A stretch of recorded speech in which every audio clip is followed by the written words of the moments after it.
300 hombres y una trompeta. La victoria de Gideón. Piensa en esa frase como una contradicción que duele de verdad. Una nación oprimida, un hombre escondido, y al final, una victoria que nadie esperaba, ganada con lo más sencillo que había a mano: una trompeta, una vasija de barro rota y una antorcha. ¿Cómo ocurrió? ¿Qué fuerza mueve a un pueblo a levantarse cuando todo parece perdido? Esta es la historia de un llamado improbable y de una mano divina que decidió revelar su poder a través de lo débil. Israel vivía como quien camina siempre vigilando la sombra. Las noches estaban pobladas por el crujir de carpas ajenas y por el silbido de hachazos que arrancaban lo poco que quedaba de las cosechas.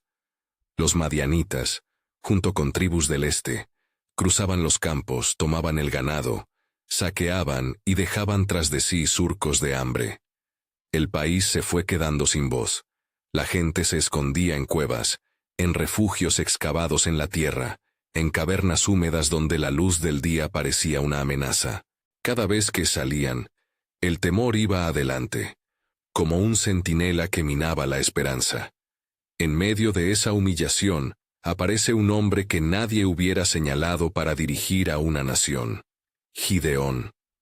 No lo encontraremos con armadura ni fama, sino inclinado sobre un montón de trigo, separando el grano a escondidas. No era ejercicio de piedad heroica, era prudencia de supervivencia. Tañía su corazón con la soledad del que sabe que el enemigo puede aparecer en cualquier momento. En una cueva, entre el olor a polvo y a grano, el que sería liberador de Israel medía sus pasos. La escena de Gideón en el lagar, escondiendo lo que produce la tierra, es un retrato de la vida de un pueblo golpeado. Trabajo que se hace a medias, fruto convertido en secreto, manos que temen al sol porque el sol trae el saqueo. En ese escenario, la historia no promete un ascenso espectacular de la noche a la mañana. Más bien empieza en la sencillez de un hombre común, en el ruido de los granos que caen sobre la piedra. Y sin embargo, algo distinto sucede, una presencia que rompe la rutina. El ángel del Señor se le aparece. La teofanía no llega con trompetas humanas ni con multitudes que aclaman, llega como una voz que llama dentro de la vulnerabilidad. La primera palabra que Gideón recibe es una afirmación que descoloca. El Señor está con él, no como premio a su valentía anterior, porque no había méritos para sostener tal mensaje, sino como promesa que cae sobre lo improbable. Es un llamado que desarma. A quien está escondido se le dice públicamente que será instrumento de liberación. Gideón responde con honestidad cruda. ¿Con qué? ¿Conmigo? Su pregunta no es irreverente. Es la reacción humana ante la disonancia entre la situación presente y la esperanza futura. En la tensión de ese diálogo se encuentra algo esencial. Dios no busca héroes ya hechos, busca obediencia en los frágiles. La promesa no borra el miedo de Gideón, lo enfrenta y lo acompaña. Para que aquella palabra no quedara en simple retórica, Gideón pide una señal. No exige pruebas por orgullo, sino por la necesidad de certeza antes de arriesgarlo todo. Y la señal llega. La ofrenda que él prepara es consumida por un fuego que no brota de su leña ni de su mano. Es consumida por la intervención misma de lo divino. El humo que se eleva no es solo el de la comida. Es el humo de una confirmación sobrenatural que atraviesa la incredulidad y permite a Gideón actuar. Ese fuego que consume la ofrenda es más que un milagro aislado. Es la marca de una teofanía que transforma la vocación de un hombre, de escondido a responsabilizado. La narración no nos regala palabras directas de Dios para manipular. Nos muestra la dinámica que siempre asoma en estas historias. Una llamada, una señal, una respuesta humana que asume riesgos. Cuando el corazón se pone en marcha, las consecuencias son inevitables. La primera de esas consecuencias fue radical.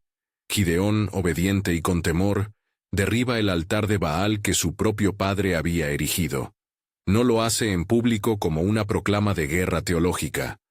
Lo hace de noche, con la delicadeza de quien sabe que una sola antorcha puede encender odios. Se lleva por añadidura la imagen de los ídolos arrancados del centro de la casa, la piedra rota del altar, el silencio que queda donde antes había ruido de cultos y promesas vacías. Construye un altar al Señor y ofrece sacrificio, reorientando la devoción perdida de su comunidad. Pero la obediencia que purifica la fe no siempre calma la reacción humana. Al amanecer, cuando el pueblo descubre lo sucedido, la noticia corre como pólvora. En lugar de congratularse por el retorno a la fidelidad, muchos miran con furia. Han sido despojados de su símbolo, de aquello que les daba sentido cultural, aunque fuera equivocado. La vida religiosa de una comunidad está entretejida de costumbres y dependencias. Tocar esas estructuras despierta resentimientos. Incluso su propio padre enfrenta el asunto con una mezcla de comprensión y reproche. ¿Por qué pisotear un altar que años atrás había sido levantado por la familia? La pregunta apunta al corazón. La transformación no es un acto aislado. Altera relaciones y expone miedos. La valentía de Gideón tiene un precio social inmediato. En ese momento, Gideón pasa de ser apenas un agricultor escondido a convertirse en alguien a quien otros miran con esperanza o con ira. El liderazgo que Dios le pide no es glamuroso. Es solitario y cargado de consecuencias. No mucho después, convocado por la urgencia del momento, Gideón reúne un ejército. No es una multitud de soldados entrenados. Es un conjunto de hombres listos para probar que la promesa de liberación no era una ilusoria palabra. Se cuentan cerca de 32,000, alborotados por el llamado, con la mezcla de fervor y desesperación que solo una nación al borde del abismo puede mostrar. Hombres con picos, con arados convertidos en armas provisionales, con el olor del campo todavía en sus ropas. Israel vuelve a ponerse en pie para pelear. Pero aquí aparece un segundo elemento esencial de la historia. Dios no acepta la victoria basada en números humanos. El propósito no es humillar la multitud por capricho, sino eliminar la posibilidad de que aquel triunfo sea atribuido a la fuerza militar humana. La reducción del ejército no es un acto de capricho. Es el principio con el que se asegura que la gloria recaiga en lo divino. Si hubieran salido 32,000, quizá la canción de celebración habría sido para las armas y la estrategia, y no para la mano que obra la liberación. Primero viene la prueba del miedo. Se le dice a aquel gran grupo que quien tema y quiera irse, puede hacerlo. Muchos se van. No es un acto de deshonra. El miedo es una realidad humana frente a la muerte. La salida de los temerosos es narrativamente una poda que descubre la fibra del corazón nacional. ¿Quién está dispuesto a pasar de la palabra a la acción? ¿Quién prefiere volver a la seguridad tibia del encierro? Al final de esa selección, quedan 10,000.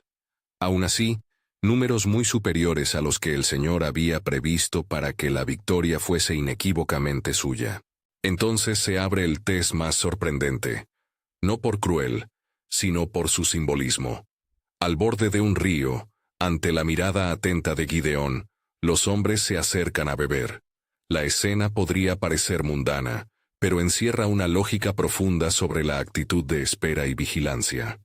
Algunos se arrodillan y beben apoyando las manos en las rodillas, cerrando su perspectiva, entregándose al acto sin conservar la alerta. Otros en cambio se agachan, llevan el agua a la boca con la mano, pero sin apoyarse del todo. En esa manera de beber hay algo de vigilancia, de reserva, como el que siempre está listo para reaccionar. El criterio parece extraño a primera vista. Aquellos que bebían con la mano a la boca, los lappers, son los que quedan. Solo 300 hombres adoptaron esa forma de beber, y fueron los elegidos. No es que el gesto físico tenga un poder mágico, es que el gesto simboliza una disposición. Hombres que no se entrega por completo al confort, que conservan la alerta, la prudencia y la disposición para actuar en cualquier instante. La elección subraya que la victoria no será obra de plazas llenas, ni de demostraciones de fuerza, sino de la fidelidad de pocos que se mantienen atentos. Al decir pocos, la narración no minimiza a los demás, más bien los pone en su lugar. Hay distintas maneras de servir, distintos roles, pero cuando Dios decide manifestar su poder de una forma que no deje lugar a la autosuficiencia, escoge la pequeñez. El acto de reducir el ejército a 300 tiene una clara intención pedagógica. Cuando las conquistas parecen imposibles, Dios elige medios que anulan la tentación humana de reclamar mérito propio. Si la victoria viene por la mano de Dios, la alabanza vuelve a Él. A medida que se va cerrando el cerco de los elegidos, se instala una tensión creciente. Los 300 ya no son un número estadístico. Son hombres con rostros, respiraciones y nervios. Sus ojos hablan de noches sin descanso, de familias dejadas atrás, de manos curtidas que ahora empuñan una trompeta, de vasijas de barro que, pese a su fragilidad, sostendrán la luz de la libertad. El aire pesa, cargado de la expectativa de algo que puede ser redentor o fatídico. Ante esa atención, Gideón recibe instrucciones claras de parte de lo divino, no por ingenio militar propio, sino porque el plan debe revelar que la victoria se debe a Dios. La estrategia que le es mostrada no responde a la lógica militar clásica. No es una formación de choque, ni caballería numerosa, ni arcabucería. Se trata de un dispositivo humilde, de elementos cotidianos convertidos en instrumentos de asombro. Tropetas, vasijas de barro y antorchas, objetos tan humildes que, en manos del Creador, se transforman en catalizadores de pánico en el campamento enemigo. Imagina la escena previa a la ejecución. Hombres con trompetas colgadas al cuello, vasijas de barro cubriendo la luz, antorchas embebidas en aceite escondidas en recipientes frágiles. La noche como aliada. Para cualquier mente militar sensata, la idea de confiar una victoria a 300 hombres con jarras y flautas es absurda. Precisamente en esa aparente locura se encuentra el propósito divino. Que nadie diga que fue por la astucia del humano. Si triunfan, la única explicación posible será la intervención que transformó lo pequeño en decisivo. Antes de dar el paso definitivo, Gideón y sus hombres conocen el peso de la incertidumbre. Han pasado por la humillación de esconder la harina, por la llamada sorpresa del ángel, por la señal consumida por fuego, por la destrucción nocturna del altar, y por el discernimiento bajo el agua que los dejó en apenas 300. Cada etapa ha estirado su fe. Lo que les espera no es una batalla al amanecer con banderas y formaciones. Será una operación nocturna donde el sigilo, el ruido controlado y la ruptura de la normalidad serán las armas principales. Y sobre todo, dependerán de que el pánico, algo psicológico y misterioso, haga lo suyo en el otro campamento. Mientras el ejército madianita sigue confiado en su superioridad numérica, los elegidos de Israel se preparan en silencio. La tensión es casi palpable. Murmullos contenidos, ajustes de ropa, dedos que aprietan instrumentos inesperados.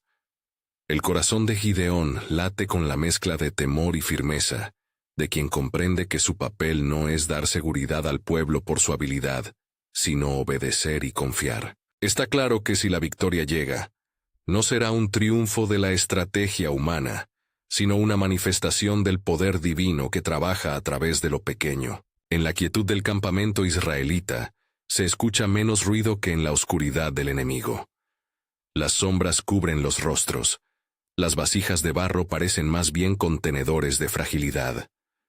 Cada hombre sostiene una antorcha, oculta bajo la vasija, guardando el impulso de la luz hasta el instante pactado. El plan no depende de la fuerza, sino del elemento sorpresa y de la convicción de que la intervención divina hará que el resto suceda. Confusión entre los atacados, voces de terror, caballos desbocados, incendios que desorientan y una huida que se convierte en derrota propia. Pero aún no es la hora. Antes de la acción final, hay pasos que cierran el corazón de estos hombres, rezos mudos, recuerdos de madres y niños, la sensación de que cualquiera de ellos podría no volver. Gideón mira a sus hombres, y bajo la noche, Percibe la fragilidad y la fidelidad en una misma mirada.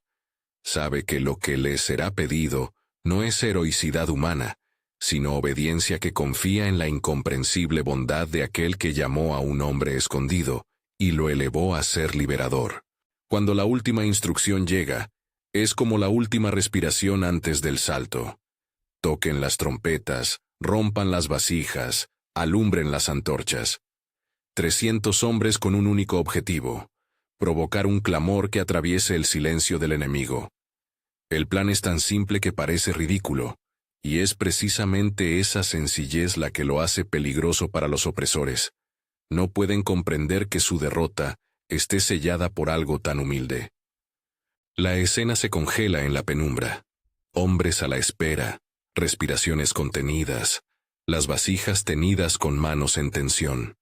En ese instante la historia se detiene en la frontera entre lo posible y lo imposible. Lo que sigue no es aún visible para ellos ni para nosotros, pero la promesa queda clavada en el aire. Dios ha reducido el ejército para que la gloria no pueda atribuirse al número. Ha escogido a quienes estaban atentos, ha revelado su poder a un hombre improbable, y en breve transformará lo cotidiano en asombro. La noche está lista, la instrucción ha sido dada, y el silencio pesa más que las armas. Gideón mira hacia la muralla de tiendas enemigas, espera un signo, siente la respiración colectiva de sus hombres. No es el clímax final, pero lo que vendrá promete cambiar el destino de un pueblo.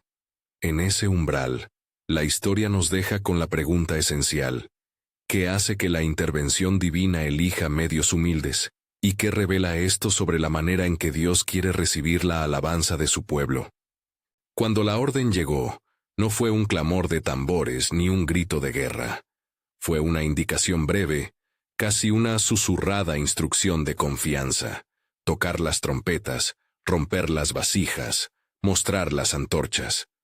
300 hombres en la penumbra, cada uno con una vasija de barro que protegía la llama hasta el instante pactado, cada uno con una pequeña trompeta al cuello, cada uno con la respiración contenida. Era la escena donde la fragilidad se convertía en arma y la obediencia en estrategia. Si esta historia te toca, si sientes que estas palabras despiertan algo en ti, suscríbete y acompáñanos. Aquí contamos relatos que recuerdan que Dios obra con lo inesperado. La noche parecía tragarse los contornos del campamento israelita, pero en esa oscuridad latía un plan. Gideón avanzó con pasos medidos entre los suyos, y en la proximidad se adivinaba la tensión como un cordel, que podría romperse en cualquier momento. No había desfile militar ni fanfarrias de triunfo. Había manos que sostenían barro, respiraciones sincronizadas, fe contenida. Los hombres se acercaron en silencio al borde de las tiendas enemigas, hasta que, con una señal apenas perceptible, todo estalló en un solo movimiento concertado. Primero el sonido, un choque súbito, el estallido de barro contra la tierra. El crujido fue seguido por un clamor agudo cuando las trompetas alzaron notas claras que penetraron la noche como flechas. Al instante, la oscuridad fue cortada por cientos de puntos de luz vacilante. Las antorchas, liberadas de su cárcel de arcilla, lanzaron una constelación de brasas sobre las tiendas adormecidas. Fue un destello que mostró la escena desde una perspectiva imposible. Hombres con antorchas, bocas que gritaban, trompetas que llamaban, el ruido multiplicado por el pánico. Imagina por un momento la transición. Antes la calma con olor a tierra y cuero. Después, un estruendo que parecía venir desde todos los lados. El humo levantó su columna, mezclándose con el olor del aceite quemado. Palos, sogas y lonas comenzaron a arder. Caballos, siempre inquietos al menor signo, se soltaron, desbocados, arrojando cuerpos, desencadenando caos. La confusión se extendió como una mancha de aceite. No sabían de dónde venían las voces ni por qué se encendían miles de luces de forma azarosa. La lógica del campamento fue quebrada por lo inverosímil. Lo que siguió no fue solo una derrota en el campo, fue un colapso de la organización enemiga. Hombres que hablaban en un idioma de confianza, que se apoyaban en su número y en la seguridad de la noche, ahora no entendían la realidad. Algunos gritaban órdenes que nadie obedecía, otros corrían en direcciones equivocadas, y la oscuridad, que había sido su aliada, se transformó en enemigo. El pánico se volvió contagioso. La huida se convirtió en estampida. En la confusión, hermanos de armas se confundieron con enemigos. Lanzas se cruzaron. Las tiendas se incendiaron sin sentido estratégico, y el ruido de la victoria se transformó en clamor de espanto. Nunca fue cuestión de quién tenía la mejor formación militar. Fue la intervención de una acción inesperada que desorganizó la mente del enemigo. Lo que en apariencia fueron 300 hombres con vasijas y trompetas, en realidad fue la manifestación de un propósito divino que anuló la confianza en la fuerza visible. La gloria de la victoria, si la hubo alguna, volvió a su origen, por la mano de aquel que llamó a un hombre escondido y lo usó para abrir el camino. Cuando la primera luz del bolsillo de guerra se encendió y el ruido comenzó a decaer, Gideón no esperó a que la confusión terminara sola.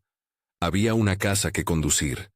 Los israelitas se lanzaron en persecución, y en la oscuridad, con el horizonte todavía fumando, se vieron escenas de captura y sometimiento. Dos nombres centrales emergieron esa noche, Seba y Salmuna, líderes midianitas que, sorprendidos y desorientados, fueron tomados prisioneros. Sus banderas, que antes eran emblema de seguridad para su gente, quedaron colgadas en el silencio del campo. La captura fue tanto un acto de justicia como un signo de la inversión total del poder. Los opresores, ahora en cadenas, testigos del resultado de un plan que desafiaba toda lógica humana. La persecución no fue un paseo triunfal, fue fatigosa y llena de tensión. Los hombres estaban agotados, las manos heridas, el olor a quemado aún pegado a sus ropas. Muchos recordaban a los suyos que habían quedado en cuevas, mujeres y niños que quizá por primera vez respiraban un aire sin miedo. Pero la victoria abrió otras puertas. El regreso con prisioneros y con los signos de la victoria no fue recibido uniformemente por todas las poblaciones israelitas. En el trayecto de vuelta, Gideón se enfrentó a la evidencia amarga de una nación quebrada en su confianza mutua. Al llegar a Sucote, pidió ayuda, pan y apoyo, una casa de hombres que compartieron el yugo de la opresión. Sucote, sin embargo, cerró sus puertas. La ciudad, que había vivido la humillación y la pérdida, se rehusó a apoyar a quien ahora traía la esperanza tangible. Los motivos no eran heroicos ni claros: miedo a represalias, cálculo egoísta, rencor por viejas faltas. Cuando Gideón insistió, la respuesta fue fría: no daremos hospedaje, no nos involucramos en venganzas. La negativa de Sucote resonó como una puñalada. Peniel repitió el gesto. Estas ciudades, que con palabras podían haber vuelto a alinear el tejido social, optaron por la seguridad propia. Ante la negativa, Gideón no respondió con plegarias ni con recordatorios de fraternidad. Ejecutó lo que la narrativa describe con crudeza. Castigó con mano firme a los que habían rehusado socorro. No es un episodio para celebrar, es un testimonio de cómo el corazón humano, incluso en la hora del bien, puede endurecerse y elegir la comodidad sobre la solidaridad. La acción de Gideón en ese punto es dura para el lector moderno, y debe ser tratada con seriedad. La violencia aquí se presenta como consecuencia humana, no como modelo a imitar. Fue respuesta, no virtud. El final de la campaña fue visto por muchos como una liberación total. Seba y Salmuna fueron presentados junto con otros líderes capturados, y la demostración de poder pareció confirmar la bendición que había comenzado con aquel encuentro junto a la prensa de vino. Israel recobró su voz y su libertad temporal, pero la secuencia que siguió reveló lo complejo del alma humana cuando se enfrenta a la gratitud y al poder. El botín, los despojos conseguidos en la contienda, trajeron a la comunidad tesoros que antes no poseían. De ese oro surgió un efod, un objeto sagrado destinado originalmente para el servicio y la consulta de las cosas sagradas. Gideón, con la intención que quizá nació en la gratitud y en la memoria de la intervención divina, mandó fabricar ese efod con los pendientes de oro arrebatados al enemigo. Jueces 8. Lo que fue creado como instrumento de culto y recuerdo, sin embargo, comenzó a deslizarse hacia algo distinto: la veneración del objeto mismo. La gente empezó a acudir no tanto a la fuente de la liberación, sino al efod en su contorno de oro, y lo que había sido emblema de agradecimiento se transformó, con los años, en trampa espiritual. El episodio enseña con dureza una verdad repetida en la historia: los símbolos por sí solos pueden convertirse en ídolos si la devoción se desplaza de la fuente divina hacia el signo. La sombra del efod no fue el único testimonio de la fragilidad del corazón humano. Con el paso del tiempo, un fruto amargo germinó en la familia de Gideón. Abimelec, hijo de una concubina, apareció con hambre de poder. La ambición humana, siempre lista para aprovechar el vacío de verdad y la memoria de la gloria pasada, se manifestó en violencia y traición. Abimelec se alzó contra sus propios hermanos, manipuló a su pueblo y buscó consolidar su dominio mediante asesinatos y artimañas. No es necesario detallar cada crimen para entender la lección. La gloria pasada no garantiza rectitud futura. Los líderes pueden dejar legados contradictorios, y la caída moral puede venir de la propia descendencia. La trayectoria de Abimelec sirve como recordatorio doloroso. La victoria que Dios concede no elimina la libertad humana para elegir el mal. La intervención divina en la historia de Israel fue real y poderosa, pero la condición humana siguió siendo la misma, susceptible al orgullo, a la idolatría y a la violencia. La vida de Gideón por eso termina con una mezcla de triunfo personal y consecuencia colectiva. Murió en paz, tras haber conducido la liberación de su pueblo, pero dejó tras de sí una nación que pronto volvería a perder su centro espiritual. Al mirar la historia en conjunto, desde la aparición del ángel hasta el efod y la aparición de Abimelec, se dibuja una serie de lecciones que no son meras moralejas, sino advertencias vivas para cualquiera que esté en posición de liderar o de seguir. Primero, la elección de Dios por lo pequeño. Cuando la necesidad excede la capacidad humana, Dios elige medios que excluyen la arrogancia. 300 hombres elegidos por su vigilancia y disposición, una vasija de barro rota y una trompeta sencilla, bastaron para desenmarañar la superioridad numérica del opresor. Esto nos recuerda que la dependencia en Dios no es un salto místico hacia la inacción. Es una disposición a actuar con lo que se tiene, reconociendo la fuente última de la victoria. Segundo, la tensión entre el miedo humano y la obediencia divina. Gideón comenzó escondido, con temor, y fue llamado a salir. No se le pidió primero que fuera valiente como identidad previa, se le pidió obediencia en la fragilidad. La obediencia es la disciplina que permite que la acción humana sea digna de confianza ante Dios. No es que la obediencia garantice fórmulas mágicas, es que abre el canal por donde la intervención divina puede operar. Tercero, la estrategia divina que contradice la sabiduría humana. La instrucción de usar trompetas y vasijas no fue un capricho poético, fue un método para desactivar cualquier explicación en términos de fuerza humana. Dios, con frecuencia, actúa de formas que anulan la pretensión humana de control. Por eso la narrativa invita a la humildad, no a una renuncia pasiva, sino a una esperanza activa que reconoce sus límites. Cuarto, el peligro del orgullo y de la idolatría tras la victoria. El efod hecho con las piezas de oro se convirtió en un señuelo. La gratitud que no se orienta continuamente hacia la fuente corre el riesgo de volverse devoción hacia el signo. Esto no implica rechazar símbolos o instrumentos de culto. Significa mantener la claridad sobre su función. Recordar, no suplir, no sustituir. Quinto, la fragilidad del legado humano. Gideón fue usado poderosamente, pero su familia no fue inmune a la ambición que surge cuando la autoridad se concentra. Abimelec es la advertencia viva de que los dones y las victorias requieren una administración continua de la humildad y de la justicia.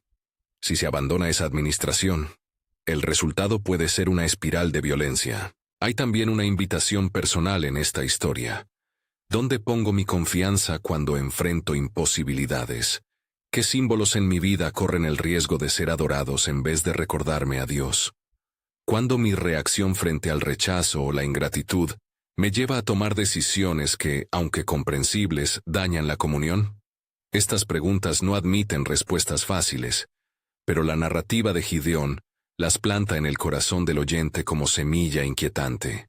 Desde una perspectiva pastoral, la memoria de lo sucedido debe producir 3 respuestas en la comunidad de fe. La primera es la gratitud que se renueva, no por el objeto, sino por la mano que liberó. La segunda es la vigilancia contra el orgullo. Celebraciones y éxitos deben ser siempre interpretados como oportunidades para crecer en humildad. La tercera es la formación de liderazgos que no se conformen con la gloria ocasional.